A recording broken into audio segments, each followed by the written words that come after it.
اللہ رب العزت فرماتا ہے کہ کچھ بھی تم تک نہیں پہنچ سکتا سوائے اس کے جو اللہ نے تمہارے لیے لکھا ہے۔ اس آیت مبارکہ میں اللہ رب العزت تمہیں بتا رہا ہے کہ تم تک آنے والی ہر خیر اور ہر تحریر میری طرف سے ہے۔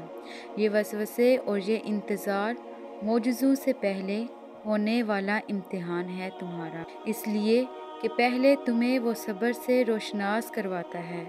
پھر جب تم توکل کی انتہا کو پہنچ جاتے ہو تو تمہیں اجر سے نواز دیا جاتا ہے۔ اللہ رب العزت ہر انسان کو مختلف طریقوں سے آزماتا ہے، جسے فوراً ملنے کی چاہ ہوتی ہے اسے دیر سے گزارتا ہے تاکہ وہ صبر کرنا سیکھ سکے، اور جسے نہ ملنے کا خوف ہوتا ہے اسے خالی ہاتھ رکھ کر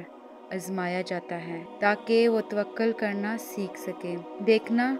اللہ رب العزت تمہیں ایسے ہی نوازے گا جیسے وہ بنجر زمین کو اپنی رحمت سے سیراب کرتا ہے،